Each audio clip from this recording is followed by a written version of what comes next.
Those workplace professionals whose email prompts action know how to make their email readable. In this tutorial, you will be introduced to some tips for learning this vital skill.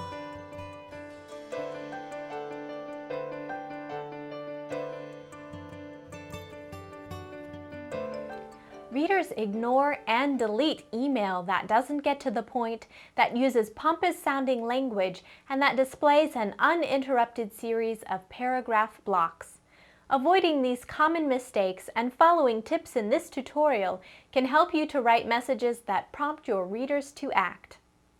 Here is your business communication target for this tutorial. Make your email more readable to make your readers more likely to act on your message. What steps can you take to make your email more readable? First, use bottom line writing. In my tutorial on writing and formatting powerful memos, I explained that John Fielden and Ronald Dulac referred to this principle of stating the main point first with the title of their book, Bottom Line Business Writing.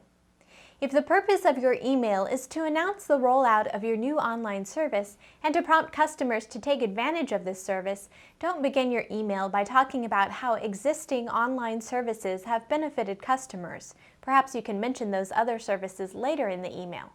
Instead, introduce that new service with a subject line, with the first line of your email, or both. Second, use plain language.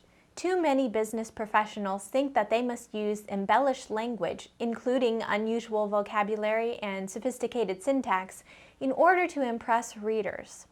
Insecure managers use this kind of language in an attempt to establish their authority, and subordinates use this language in an attempt to prove themselves. However, this kind of language works against productivity, stifles understanding, and makes email less readable. Instead of writing, "Dispatch your ideas submissions to the undersigned," write, "Send me your suggestions." Third, use parallel lists for key points. It would be great if all readers would read every word of your email, but let's face it, they don't.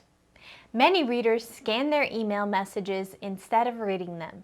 It is much easier to eyeball key information in a list than in a paragraph. Lists probably do not belong at the very beginning or the very end of your email, but wherever possible elsewhere in your email, replace paragraphs with lists. Now, my point was to place key points in parallel lists, which are more readable than other lists. You can achieve parallelism in your list through parallel wording, parallel syntax, parallel typeface, or any combination of the above. A list with parallel wording might have points that begin or end with similar wording. A list with parallel syntax uses sentence structure that is similar, and a list with parallel typeface might make the first word in each point bold.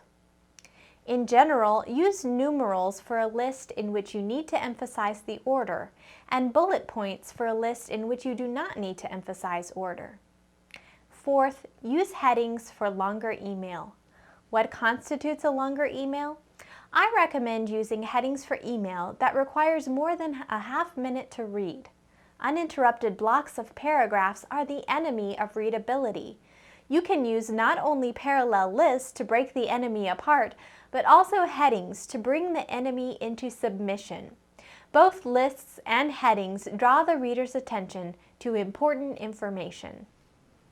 By using bottom line writing, plain language, parallel lists, and clear headings, you enhance the readability of your email, and in doing so, you prompt your readers to act, increase your own productivity, and lead your recipients to view your email more favorably.